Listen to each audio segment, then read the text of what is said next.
오늘 우리가 함께 묵상하면서 은혜를 나눌 하나님의 말씀은 신약성경 로마서 1장 17절 한 절 말씀입니다. 우리 함께 한 목소리로 읽겠습니다. 복음에는 하나님의 의가 나타나서 믿음으로 믿음에 이르게 하나니 기록된 바 오직 의는 믿음으로 말미암아 살리라 함과 같으니라. 아멘. 아멘. 이 숫자들이 의미하는 것을 혹시 이해하실 수 있으십니까? 모르시나요? 그러면 이 이름을 보면 이해가 되시나요? 오늘은 종교개혁 기념주일입니다. 올해가 종교개혁 505주년이 되는 해입니다. 루터가 1517년 10월 31일에 95개의 질의서를 발표를 합니다. 이 사건을 통해서 촉발되어진 경건운동과 거룩운동과 회복운동은 세계 역사를 변화시키는 전환점이 되었습니다. 그들이 주장했던 것은 하나입니다. 말씀으로 돌아가자. 어디로 돌아가자? 말씀으로 돌아가자. 하나님의 말씀 앞에 자신을 세워가는 믿음의 사람들 되시기를 축복합니다. 우리는 이 사건을 종교개혁이라고 부르고 올해는 종교개혁 505주년이 되는 해입니다. 500년이 지났습니다. 그리고 다시 돌아봅니다. 우리는 지금 말씀 앞에 서 있는가? 여러분은 여러분의 삶을 하나님의 말씀 앞에 잘 세워가고 계십니까? 올해가 다 끝나가는데 그래도 창세기부터 요한계시록까지 말씀을 생각하면서 한번 이렇게 통독하는 데 성공하셨습니까? 1년 365일 중에 그래도 한 300일쯤은 말씀을 묵상하고 계십니까? 하나님의 말씀 앞에 나를 세워가는 노력을 게을리하고 멈춘다면 우리가 종교개혁자의 후예라고 자부할 수 있겠는가? 그런 고민이 듭니다. 목숨을 걸고 신앙의 회복운동, 말씀으로 돌아가야 한다라고 외쳤던 우리의 믿음의 조상들이 오늘 우리의 신앙의 태도, 우리의 예배하는 모습, 오늘 한국교회의 모습을 보면 다시 한국교회 앞에 말씀으로 돌아가야 한다라고 외치지 않을까 하는 염려와 두려움과 근심이 많이 있습니다. 우리 교회는 하나님의 말씀 앞에 서 있는 그런 교회입니까? 아니면 여전히 내 생각과 내 뜻과 내 경험과 내 기쁨을 위해 그렇게 종교라는 이름으로, 교회라는 이름으로, 또 목사와 장로와 권사와 집사라고 하는 그 가식과 가면 뒤에 숨어서 하나님을 배반하고 대적하는 일들을 우리가 하고 있지는 않는가 하는 고민을 다시금 하게 됩니다. 역사는, 교회는, 기독교는 종교개혁 이전과 종교개혁 이후로 크게 나누어집니다. 종교개혁 이전에는 교회가 어떻게 나누어져 있었죠? 성직자와 평신도로요.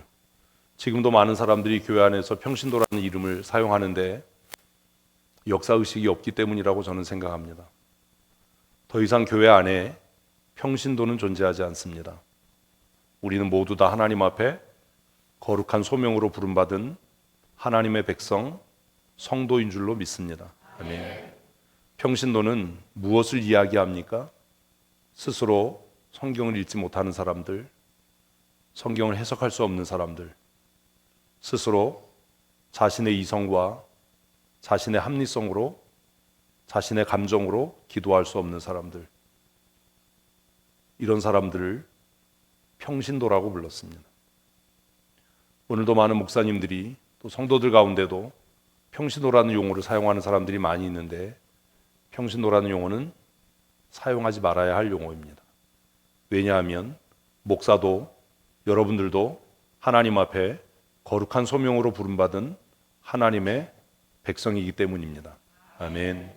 저도 내 구원을 두렵고 떨림으로 이루어가야 할 죄인이고 하나님의 사람일 뿐이지 제가 여러분보다 거룩하거나 제가 여러분보다 더 탁월하거나 더 하나님 앞에 존귀한 사람은 아니기 때문입니다. 종교개혁 이전에는 교회 정치가 교황을 중심으로 한 교황 정치였다면 종교개혁 이후에 교회는 민주정치, 다시 말하면 장로 정치로 회복됐습니다. 종교개혁의 결과로 생겨진 교회는 장로교회입니다. 그래서 성도로 부름받아서 장로가 된다는 것은 가장 큰 영광입니다.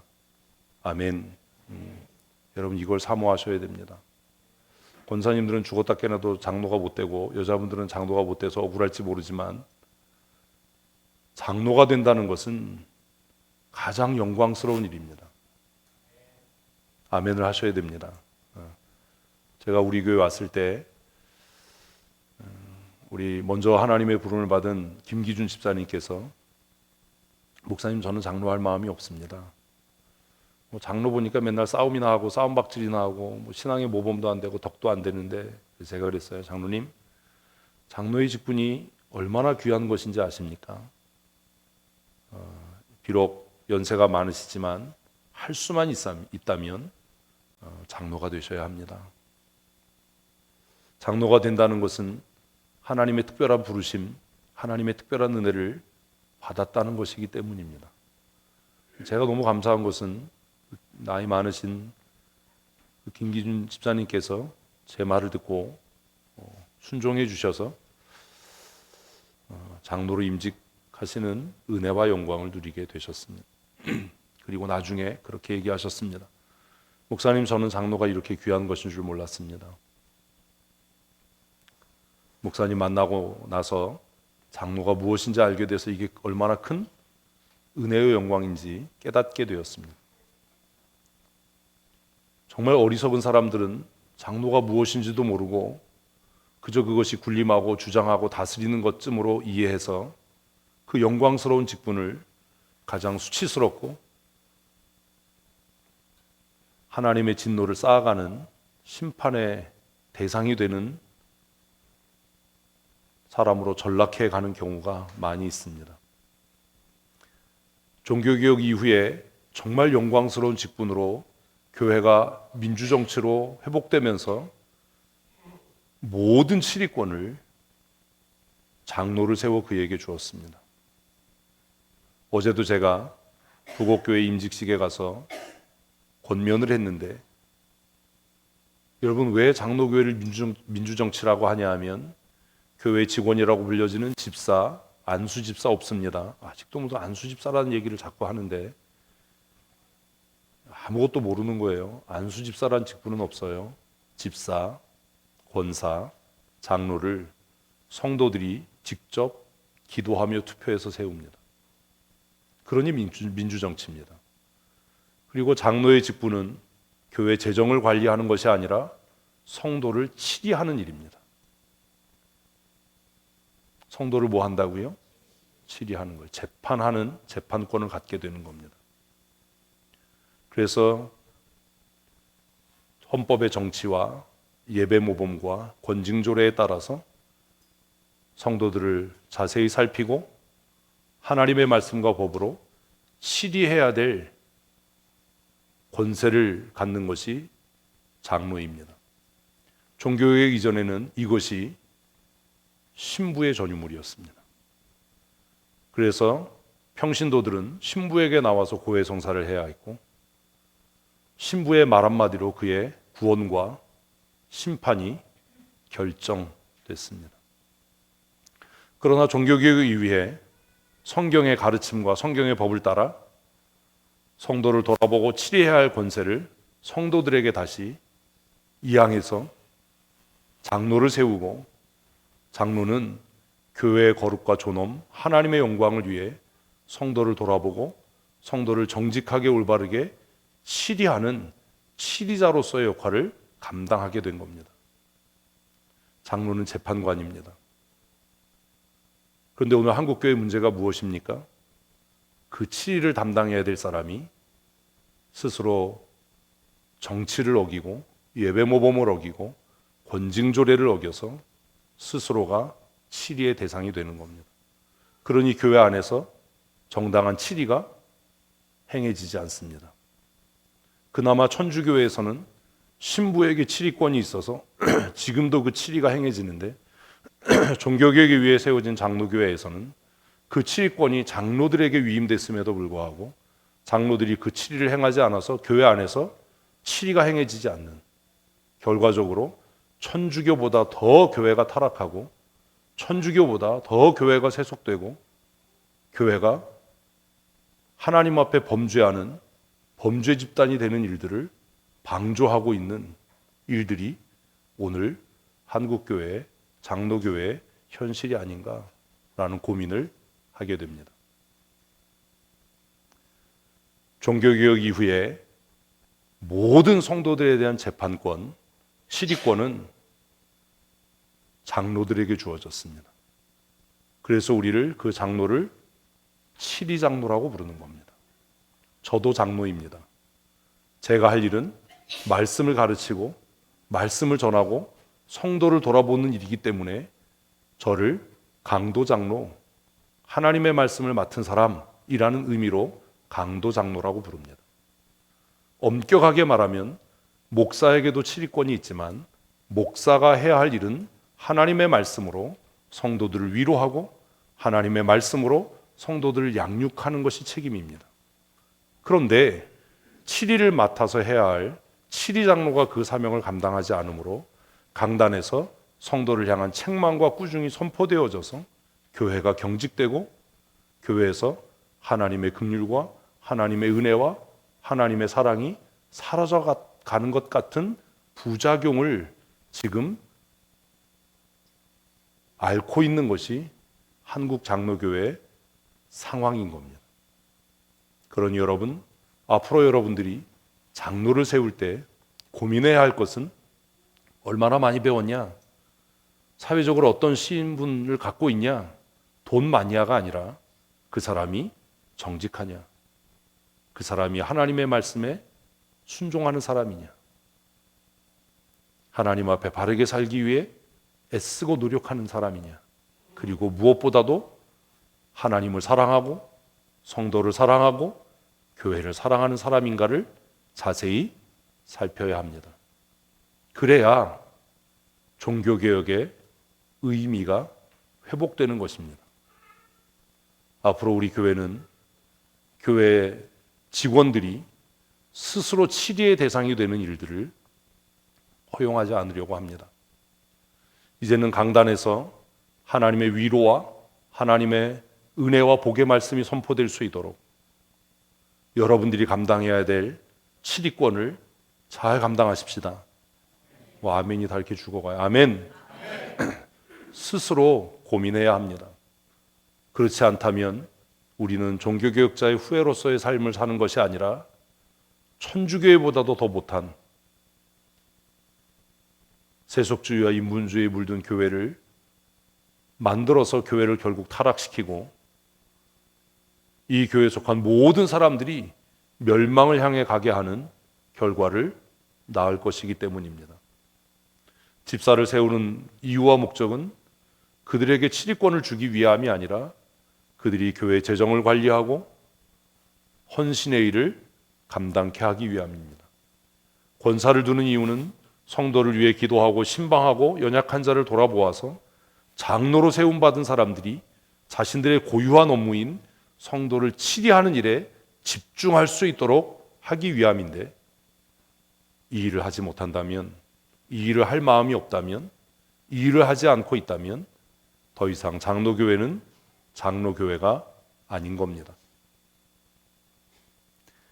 종교개혁 이전에는 보편교회, 캐톨릭이라는 용어를 그래서 사용했습니다. 그러나 종교개혁 이후에 그 세워진 교회를 장로교회, 프레스비테리안 처치라고 부르는 이유는 교회의 치리권, 교회의 중심에 하나님의 말씀을 맡은, 해야죠, 하나님의 말씀을 맡은 강도 장로와, 오늘 다 끝내야 돼요. 입을 여세요. 입을. 하나님의 말씀을 맡은 강도 장로와 성도들을 책망하고 꾸중하고 권면하고 재판해서 그들이 도덕적으로 종교적으로 타락하지 않도록 돌아봐야 할 치리장로를 세워서 당회를 구성하고 그 당회가 교회임을 선포하는 것이 장로 교회입니다. 우리 교회는 치리권이 살아 있습니까? 우리 교회는 정당한 치리가 행해지고 있습니까? 권사님들이 성도들을 자세히 살피고 돌아보아서 치리가 필요한 사람들을 당회에 보고하고 있습니까? 오히려 권사들이 예배의 방해자이고 치리의 대상이 되고 있지는 않습니까?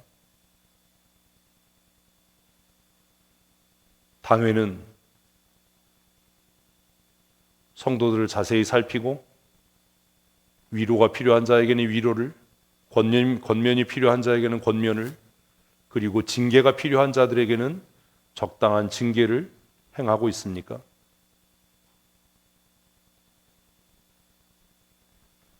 종교개혁의 결과로 생겨진 것은 보편교회에서 장로교회가 되는 겁니다.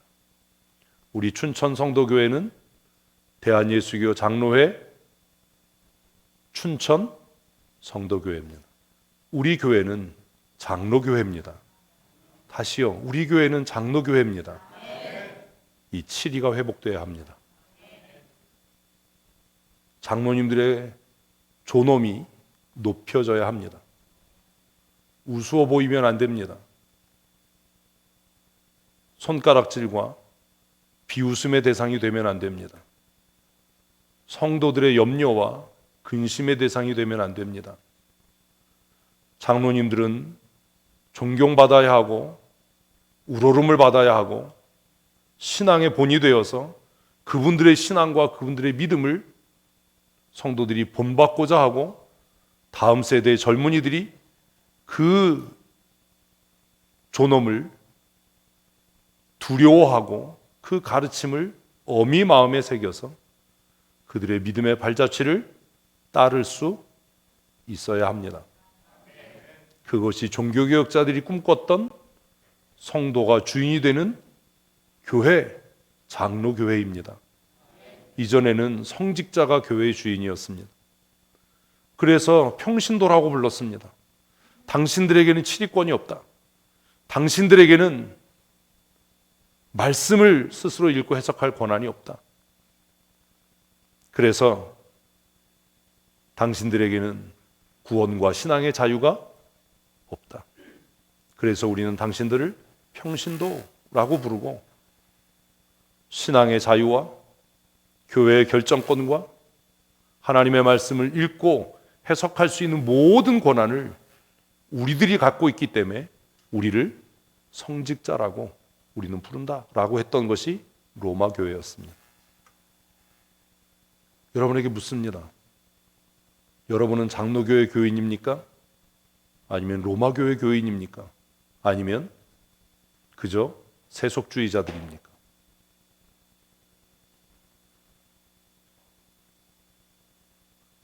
제가 여러분들에게 성경을 읽어라, 말씀을 묵상해라라고 그렇게 힘주어 이야기하는지 이제 아시겠습니까? 한글로 된 성경 읽고도 이해를 못하냐라고 왜 책망하는지 이제 아시겠습니까? 기록된 성경을 읽지 않고 깨닫지 못하고 해석할 수 없다면 그는 교회의 주인으로서의 역할을 하면 안 됩니다. 그렇게 되면 장로교회는 장로교회가 아닌 겁니다. 종교개혁 이전에 성도들에게는 신앙과 양심의 자유가 없었습니다. 그저 신부들이 가르치는 대로, 교회가 결정하는 대로 따라야 했습니다. 그러나 종교개혁 이후의 교회는 모든 사람에게 하나님께서 선하고 정직한 양심을 주신 대로 신앙의 양심과 신앙의 자유를 따라 선택하고 결정할 의지가 회복됐습니다. 아멘. 이게 얼마나 큰 은혜인지 아십니까? 그래서 우리는 공동의회를 합니다. 성도들에게 스스로 양심의 자유를 따라 결정할 권세가 없다면 회의하면 안 됩니다. 투표하면 안 됩니다. 그냥 목사가 일방적으로 결정해야 합니다. 교회 직원을 세우는데 말입니다. 그러나 종교개혁자들이 꿈꿨던 성경이 말하는 성도가 주체이고 성도가 중심인 성도가 전부인 교회는 그 결정권과 선택권이 누구에게 있어서 성도 각 사람에게 있어서 그들이 하나님께서 주신 선한 양심과 정직한 양심을 따라 투표하고 자신의 의견을 이야기하고 교회를 교회되게 하는 일에 쓰여질 수 있도록 정치제도를 원래 성경이 이야기했던 대로 새롭게 한 겁니다. 그래서 이제 교회 안에 사도도 없고 교회 안에 선지자도 없지만 말씀을 맡은 목사와 성도들을 돌아보고 그리스도의 몸인 교회를 하나님의 법과 교단의 헌법을 따라 정직하게 치리하고 온전하게 세워갈 장로를 세워서 교회를 치리하게 한 겁니다. 지난주에 강원노회 장로님들 모여서 실행위원들 회의를 한다고 하길래 제가 물었습니다. 회장되는 분에게 강원노회 규약을 아십니까? 장로교회 헌법을 아십니까? 그래서 제가 대놓고 그랬어요. 규약도 모르고 헌법도 모르는데 무슨 장로냐? 어떻게 치리할 거냐? 네 맘대로? 네 뜻대로? 네 생각대로? 장로가 아닌 거죠. 규약도 모르고 헌법도 모르는 사람이 성경은 알겠습니까?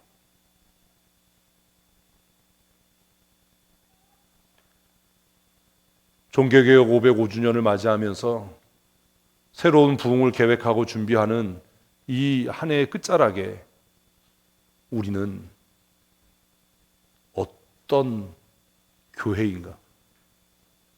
나는 어떤 교회에 속한 성도인가를 스스로 고민해야 되지 않겠습니까? 제가 여러분들에게 성도가 주인이 되는 교회가 되어야 합니다라고 이야기했던 것은 새로운 이야기를 한 게 아닙니다. 그것이 종교개혁자들이 꿈꿨던 교회, 모든 성도가 그리스도의 몸을 이루어가는 교회, 아멘. 그것이 에베소서가 말한 교회, 함께 지어져 가느니라, 아멘. 건물과 건물이 연결되고 서로 돌아보고 협력하고 거룩한 성전으로 함께 지어져 가는 교회, 성도가 주인인 교회, 더 이상 성직자에 의해서 좌우되는 교회가 아니라 모든 성도들이 하나님께로부터 부여받은 천부 인권과 정직하고 선한 양심과 하나님이 우리에게 주신 일반 은총의 영역에서의 지성과 지혜와 합리성으로 성경을 읽고 이해하고 해석하고 판단해서 결정하는 가장 민주적이고 가장 합리적이면서도 가장 성경적인 교회, 칼빈이, 루터가, 쯔빙글리가 꿈꿨던 교회, 그것이 장로교회라고 저는 믿습니다. 그러니 사랑하는 성도 여러분, 개혁자의 후예답게 좀 사십시오. 너 왜 그렇게 예배하냐라는 이야기를 들으면 이미 끝난 겁니다. 왜요? 자신이 스스로 자신의 양심의 자유를 포기한 거잖아요. 내 예배도 내가 감당하지 못한다면 누구를 치리할 수 있습니까? 내 경건 생활도 내가 책임지지 못하는데 누구의 경건 생활을 돌아볼 수 있습니까? 내가 모국어로 된 성경을 읽고도 이해가 안 되는데 누구에게 하나님의 말씀을 가르칠 수 있겠습니까?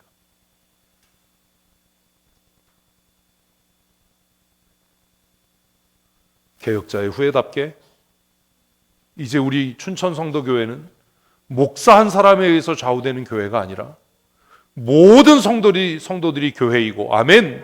모든 성도들이 하나님 앞에 부름받은 거룩한 사역자이고, 아멘. 모든 성도가 예배자인 그런 교회 만들어 가십시다. 아멘. 이것이 칼빈이 꿈꾸었던 교회입니다. 이것 때문에 얼마나 많은 사람이 순교당했는지 아십니까? 성도들에게 모국어로 성경을 읽히겠다는 마음 하나로 얼마나 많은 사람들이 순교의 제물이 되고, 얼마나 많은 사람들이 직장에서 쫓겨나고 가족과 헤어져서 도피자의 삶을 살았는지 아십니까? 우리 손에 들려있는 성경, 이것이 그냥 우리에게 전해진 거라고 생각하십니까? 목숨 걸고 성경을 번역하고 목숨 걸고 성경을 전하는 일은 하지 못한다 하더라도 말씀을 읽고 묵상하고 그 말씀을 이해하고 해석해서 교회를 교회되게 하는 일에는 쓰여져야 하지 않겠습니까? 그래야 우리가 505년 전에 일어났던 생명을 건 부흥운동, 이 개혁운동을 이어가는 개혁자의 후예라고 말할 수 있지 않겠습니까? 강도 장로라고 얘기하는 게 쪽팔려서야 되겠습니까? 내가 칠이 장로입니다라고 얘기하는 게 정말 부끄럽고 수치스러운 일이 돼서야 되겠습니까?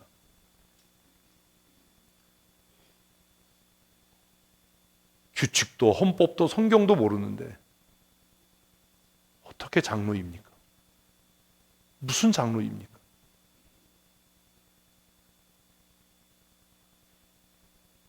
하나님의 말씀을 읽고 그 말씀을 바르게 가르치지 못하는데 그게 무슨 강도 장로입니까? 성경 읽고 세상 돌아가는 이야기 하는데 그게 어떻게 하나님의 부름을 받은 거룩한 소명의 목사라고 할 수 있습니까?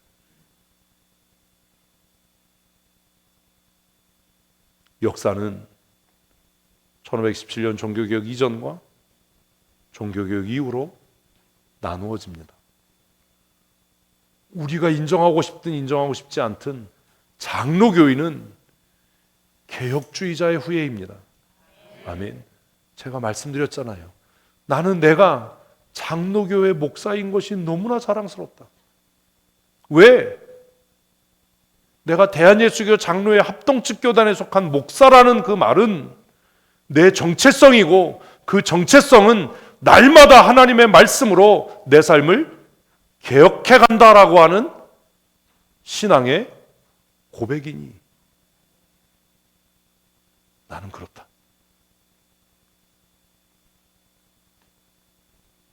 여러분은 왜 장로교인입니까?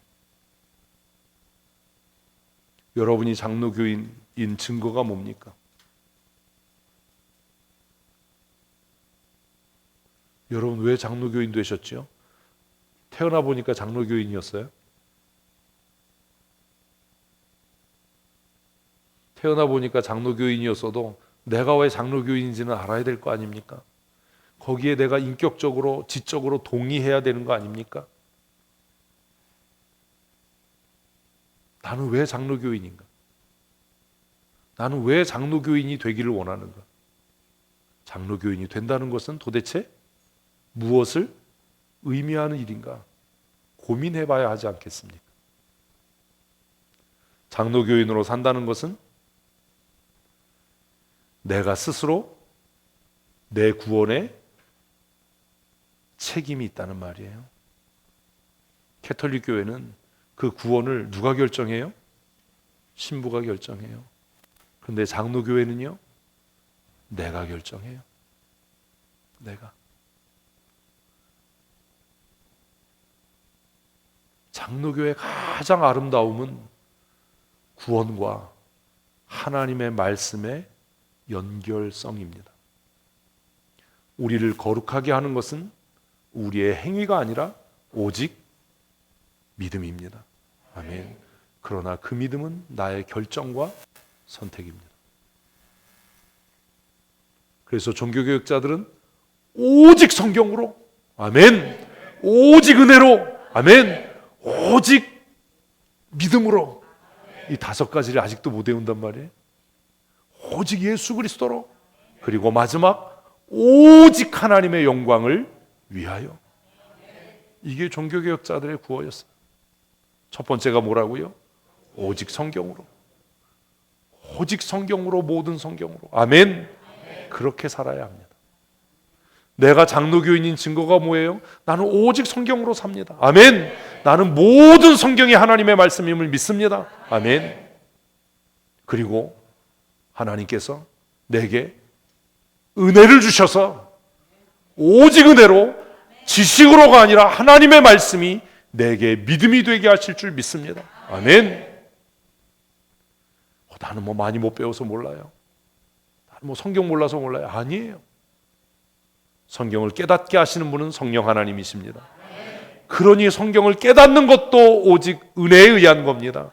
아멘. 그래서 오직 성경으로, 오직 은혜로, 오직 믿음으로, 그리고 우리가 죄 사함 얻고 구원받는 것은 오직 예수 그리스도로. 아멘. 아멘. 그리고 구원받은 사람은 오직 하나님의 영광을 위하여 살아야 한다. 내 만족을 위해서가 아니라, 내 자존심과 내 기쁨을 위해서가 아니라, 내 명분을 위해서가 아니라 오직 하나님의 영광을 위하여. 그래서 우리는 구원과 하나님의 말씀을 분리할 수 없습니다. 구원받은 사람이라면 어디 앞으로? 말씀 앞으로. 말씀으로 살아가려고 애쓰는 사람이라면 그에게 구원의 확신이 있는 줄로 믿습니다. 내가 구원받은 사람의 증거가 뭡니까? 하나님의 말씀이 내게 꿀과 송이꿀보다 더 달게 깨닫게 하시는 은혜를 주시는 것입니다. 지식으로 되지 않습니다. 아무리 국문학 박사라도 큐티하는 거 읽어보면 소설 같은 얘기 써놔요.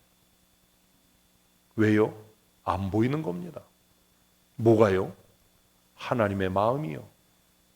글자는 읽는데 하나님의 마음이 안 보이는 거예요. 여러분, 누군가가 나에게 편지를 보냈다면 글을 읽는 겁니까? 그 사람의 마음을 읽는 겁니까? 받아본 일이 없어요. 옛날 노래 중에 그런 노래 있잖아요. 눈물로 쓴 편지는, 아세요? 그 가사 중에 무슨 가사가 있는지 아세요? 눈물은 내 마음이니까요. 눈물로 쓴 편지는 읽을 수가 없고, 눈물로 쓴 편지는 고칠 수가 없고, 왜냐하면 그 눈물이 내 마음이기 때문이다. 그래서 가요를 들으면서도 은혜를 받아요. 성경은 하나님의 마음이다. 아멘. 성경은 나를 향한 하나님의 마음이다. 이게 깨달아지는데 어떻게 성경이 하품이 나고 재미가 없어요? 성경을 읽으면 구구절절 하나님이 무슨 얘기를 하시는 거예요? 내가 널 사랑한다.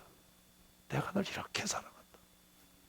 네가 낙심할 때도, 배반할 때도, 하나님이 어디 계셔라고 탄식할 때도, 네가 깊은 절망 가운데서 고민할 때도, 그래도 내가 너를 사랑한다. 그게 읽어지는 거잖아요. 하나님이 세상을 이처럼 사랑하셨다. 한번 하십시다. 하나님이 나를 이처럼 사랑하셨다. 아멘. 아멘. 그게 깨달아지면 어떤 말씀을 읽어도 모든 성경이 얘야, 내가 너를 사랑한다.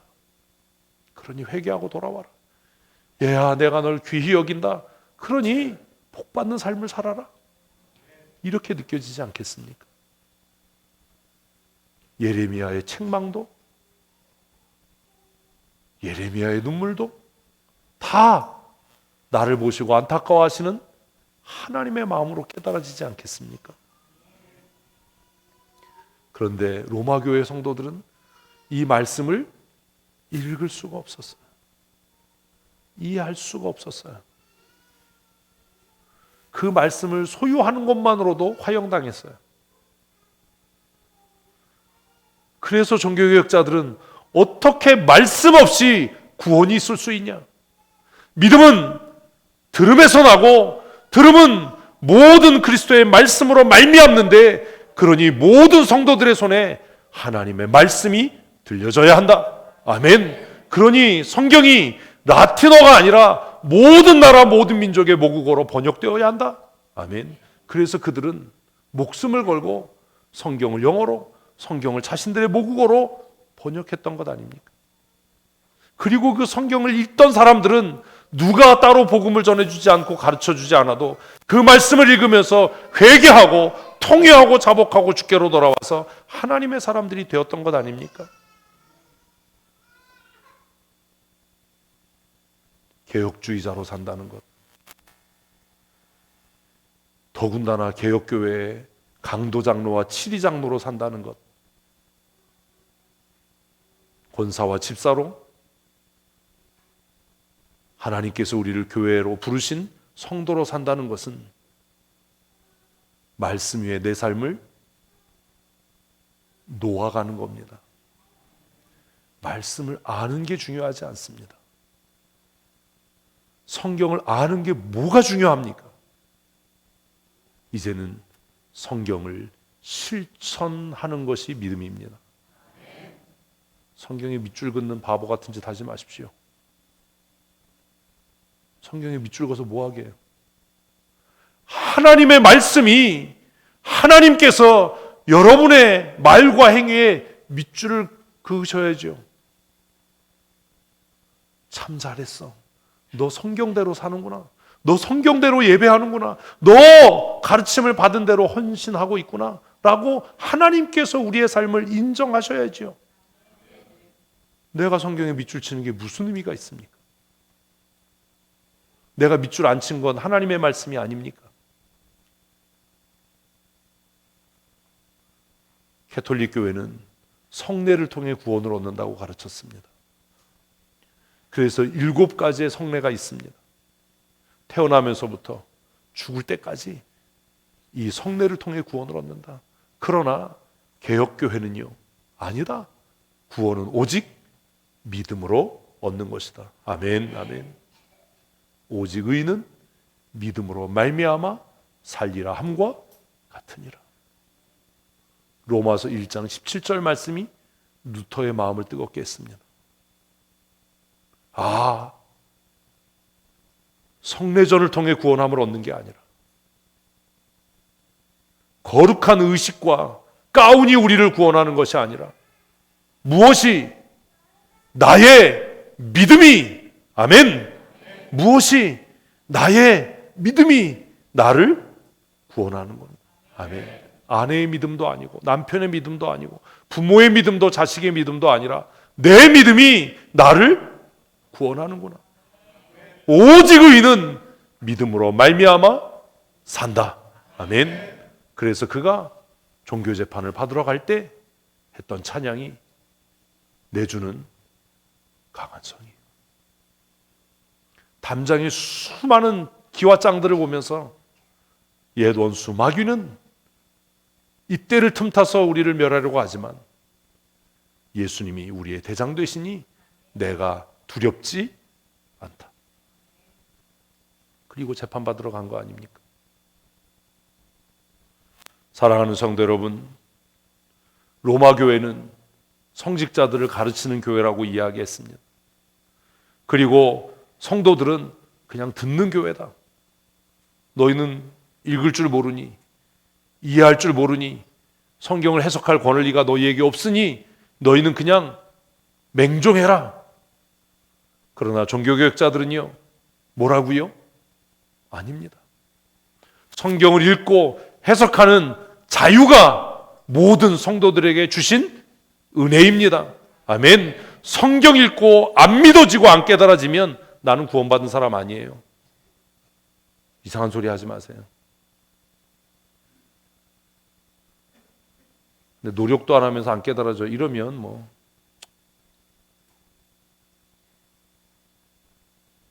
성경이 기록될 때 모든 성경이 하나님의 감동으로 기록된 것처럼 우리가 성경을 읽을 때 성령 하나님께서 우리를 모든 진리 가운데로 인도하실 줄로 믿습니다. 아멘. 그리고 이 성경의 진리를 깨닫게 하기 위해 하나님은 교회에 강도, 장로, 목사를 세우신 겁니다. 그러니 목사의 사명은 열심히 성도들에게 말씀을 가르치는 겁니다. 여러분은 듣는 교회가 아닙니다. 여러분은 가르치는 교회여야 합니다. 아멘이 그래요. 그런데 스스로도 성경을 이해하지 못하고 성경 읽고도 엉뚱한 소리를 해대는 사람이 어떻게 가르치는 교회로서의 사명을 감당할 수 있겠습니까? 그래서 사도께서 너희가 믿은 지 오래되어 마땅히 스승되어야 할 터인데 다시 기독교의 도의 초보를 배워야 할 상태가 되었으니 이를 어쩌면 좋으냐? 너희들이 이러고도 구원받았다라고 이야기할 수 있냐라고 탄식한 것 아닙니까? 성경 읽어놓고 세상에 이야기하고 성경 읽어놓고 성경을 희화화하고 성경 읽어놓고 토론과 논쟁을 일삼는다면 우리가 어떻게 하나님의 부름받은 거룩한 교회라고 이야기할 수 있겠습니까? 여러분은 이제 듣는 교회가 아니라 뭐라고요? 가르치는 교회로서의 사명을 감당해야 합니다. 세상을 향해 복음을 선포하고 가르쳐야 합니다. 아멘. 우리는 그것을 전도라고 이야기합니다. 이제는 듣는 교회가 아니라 뭐 하는 교회요? 가르치고 선포하는 교회. 예수 외에 다른 구원이 없다. 아멘. 아멘. 이게 교회예요. 교회는요, 숫자가 아닙니다. 저도 마음에는 소원하지요. 한 2,000명쯤 됐으면 좋겠다. 얼마나 좋아요. 폼나고. 그러나 종교개혁자들이 꿈꿨던 교회는 숫자가 아닙니다. 구원받은 하나님의 사람들입니다. 저는 우리 교회가 구원받은 하나님의 사람들의 모임이었으면 좋겠습니다. 가르치는 교회는 예배가 따분하지 않습니다. 듣는 교회는요, 신부가 하라는 대로 하니까 자기는 피동적으로 움직이니까 예배가 따분해요. 그러나 이제 가르치는 교회로, 교회의 주인된 하나님의 사람으로 부름받은 성도는 이 예배의 주체가 누구예요? 나잖아요. 말씀을 듣는 것이 곧 세상을 향해 말씀을 선포하는 일임을 깨닫게 된다면 그 예배에 얼마나 큰 기쁨이 있겠습니까? 교회의 기쁨을 누리십시오. 그게 개혁신앙의 사람입니다. 캐톨릭 교회는 신부들이 치리한다. 그래서 성직자를 치리하는 교회라고 이야기했습니다. 그러나 개혁교회는요, 그렇게 이야기하지 않습니다. 천주교회는 신부들을 치리하는 교회로, 그리고 성도들을 무슨 교회로? 복종하는 교회로 가르쳤어요. 그런데 이제 개혁교회는 이렇게 이야기하지 않습니다. 하나님께서 우리 각 사람을 양심의 자유에 따라 거룩한 구원으로 부르신 줄로 믿습니다. 그러므로 우리는 말씀에 합당하지 않은 정당한 가르침에 거부할 권한이 있습니다. 아멘 하셔야 됩니다.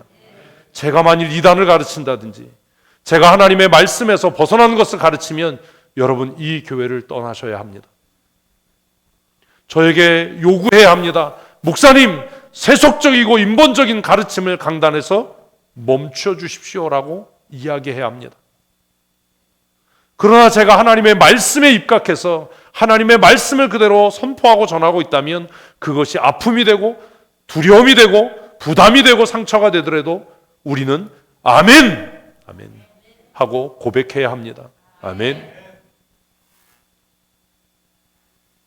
여러분, 이게 개혁교회입니다. 그래서 우리는 찬송했습니다.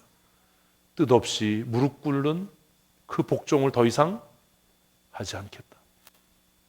의미도 모르면서 불평하고 뜻도 모르면서 거부하는 그 패역함을 범하지 않겠다.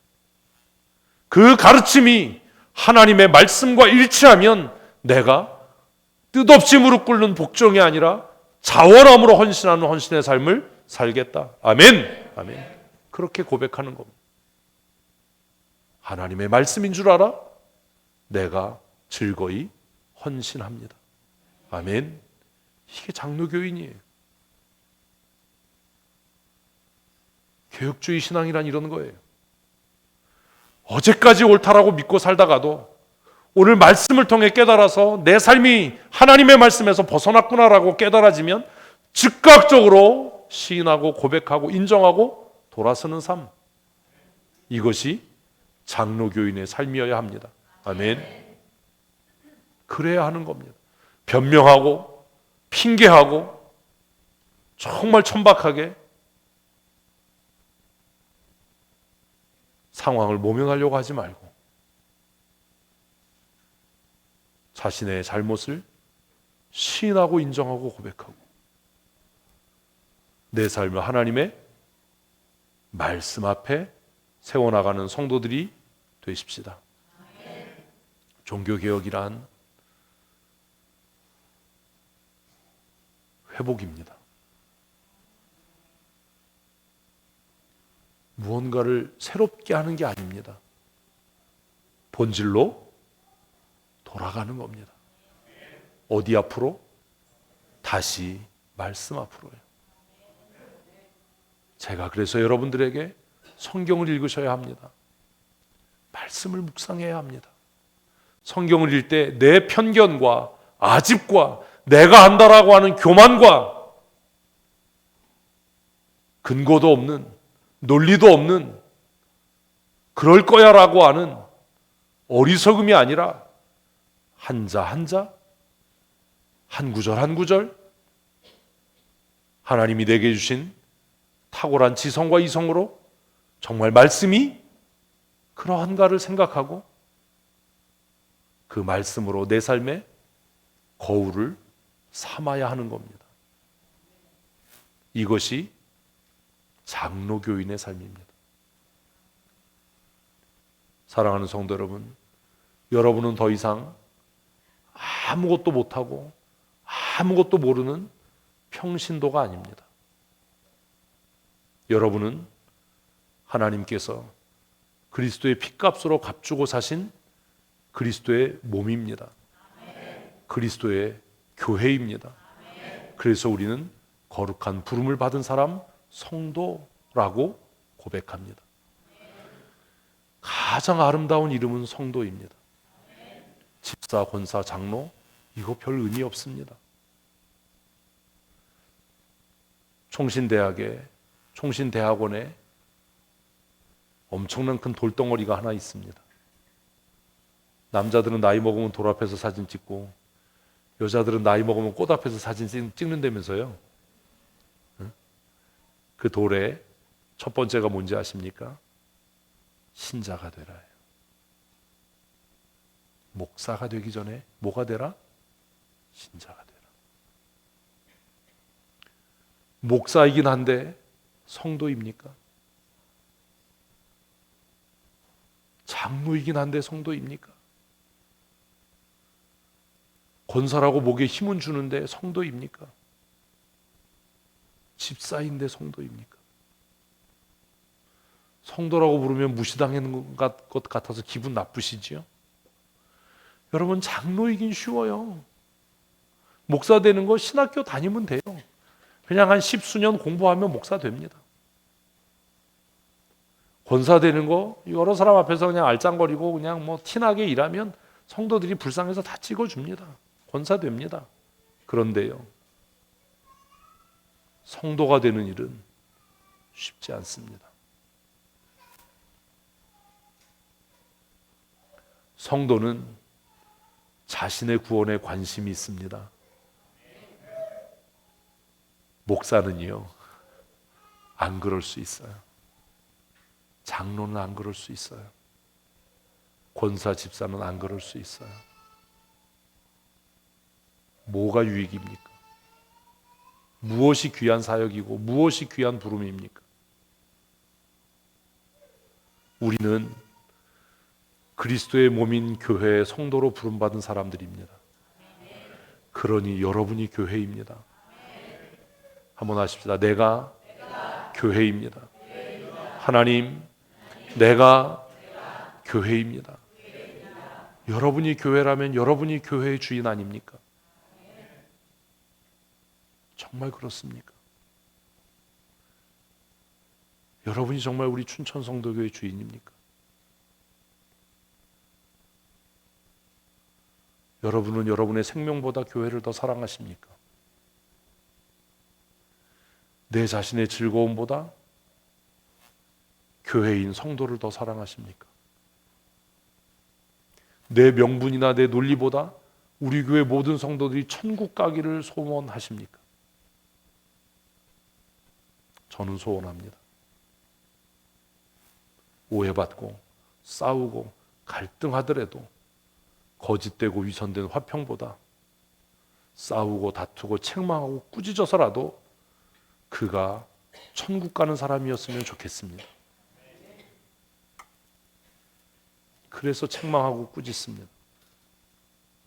여러분이 예배에 안 나오시든 예배 시간에 깊은 잠을 자든 예배 시간에 시계를 쳐다보고 핸드폰을 만지고 딴짓을 하든 저하고 그게 무슨 관계가 있습니까? 생각해 보십시오. 여러분이 그런다고 해서 제가 지옥 가는 거? 아니잖아요. 저는 제 믿음으로 천국 갑니다. 안 보내고 싶으세요? 네? 저는 제가 하나님 앞에 정직하게 최선을 다해서 예배하고 최선을 다해서 말씀을 가르치고 최선을 다해서 헌금 생활하고 한 것으로 내가 하나님 앞에 상 받게 될 겁니다. 말로는 하기 싫다라고 하고 뭐 이러지만 정말 최선을 다해서 권면하고 최선을 다해서 GMS 부이사장으로서의 사역을 하고 회의하기 전에 회의 자료 다 읽고 들어가고 최선을 다해서 회의하고 머리가 깨지도록 고민하고 그렇게 합니다. 왜요? 내가 내 구원을 이루어가기 위해서입니다. 그러나 하나님께서 저를 춘천 성도교회 당회장으로 담임 목사로 세우셨으니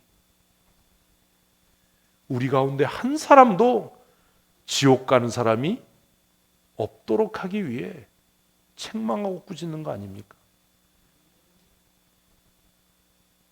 제가 그냥 담임 목사면 야단 안 쳐요.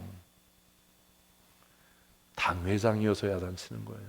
여러분 이 두 가지가 어떻게 다른지 아세요? 강도권을 갖고 있는 사람을 담임 목사라고 이야기합니다. 치리권을 갖고 있는 사람을 당회장이라고 이야기합니다. 이것도 몰라요. 그래서 주보 앞에다가 당회장이라고 써요. 아이씨, 뭔 소린지도 모르는 거예요. 장로도 모르고 목사도 몰라요. 뭔 소린지. 그러고도 장로라고 하고 그러고도 목사라고 해요. 행정적인 일, 치리회를 대표할 때는 뭐요? 당회장. 성도를 돌아보고 말씀으로 가르치고 권면한 일에는 담임 목사, 목자로서의 사명. 저는 당회장이기보다 담임 목사이고 싶습니다. 여러분을 치리하기보다 회개케 하기를 원합니다. 어떤 사람들이 그래요. 목사님, 그냥 치리하지요. 치리할 수 있어요. 공포해버리면 되잖아요. 여러분들이 집사 되고 권사 될 때도 제가 공포해서 된 거잖아요. 그죠? 임직식하고 별짓 다 하고 해도 공포하지 않으면 무효예요. 대한예수교회 장로회, 춘천 성도교회 당회장인 나는 하나님께 주신 권세로 누구누구 씨를, 누구누구 씨가 춘천 성도교회 집사된 것을, 권사된 것을, 장로된 것을 성부와 성자와 성령의 이름으로 공포하노라 라고 할 때 비로소 그의 임직이 인정되는 거예요. 그것처럼 치리도 그래요. 공포하면 끝나요. 근데 그거 왜 안 하는지 아세요? 법을 몰라서 할 줄 몰라서 안 하는 게 아니에요. 제 깊은 고민이 뭔지 아십니까? 하나님, 나는 우리 춘천성도교회에서 당회장이 아니라 담임 목사로 목자의 마음으로 살아가기를 원합니다. 꾸중하고 책망하고 야단쳐서라도 그가 회개하고 천국 가는 사람이었으면 좋겠습니다. 이런 고민을 하십니까? 담임 목사의 아픈 마음과 눈물을 아십니까? 사랑하는 성도 여러분, 장로교인으로 사십시다. 장로교인답게 맹종이 아닌 헌신의 삶을 사십시다. 평신도가 아닌 성도의 삶을 사십시오. 하나님, 내가 교회입니다. 아멘. 좀 이렇게 자신 있게 사십시오. 하나님, 내가 춘천 성도교회입니다. 나의 심령을 부흥케 하셔서 우리 교회가 부흥케 되게 하여 주시옵소서. 이래야 되잖아요. 내 생명이라도 하나님께 드리겠습니다. 하나님, 내가 교회입니다. 내가 춘천 성도교회입니다.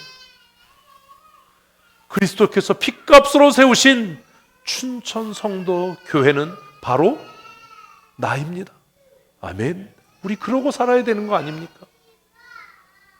맹종이 아니라 이제 무엇의 사람으로? 헌신의 사람으로, 아무 결정권도 없고 아무것도 못하는 평신도가 아니라 하나님의 거룩한 성전으로 부름받은 성도로 살아야 되지 않겠습니까? 치리의 대상이 아닌 치리하는 자로 살아야 되지 않겠습니까? 하나님께서 우리에게 이런 권세를 주셨는데요. 심판에 대하여라 함은 세상의 권세자들과 나라들에 대함이다라는 말씀이 그것 아닙니까? 하나님께서 우리에게 세상과 열방과 민족을 치리할 권세를 주셨다면 치리의 대상으로, 심판의 대상으로가 아니라 치리하는 사람으로 살아야 하지 않겠습니까? 우리가 나가서 예수 그리스도의 다른 구원이 없다라고 선포할 때 그것이 열방과 나라와 민족을 향한 치리임을 잊지 마십시오. 그들이 회개하지 않는다면 하나님께서 그들을 치리하실 겁니다. 아멘. 그러므로 우리는 복음 전해야 되는 겁니다. 하나님의 임박한 심판이 너희에게 임하였다. 회개하고 예수 믿고 구원함을 얻어라. 그러기 위해 전도하는 겁니다.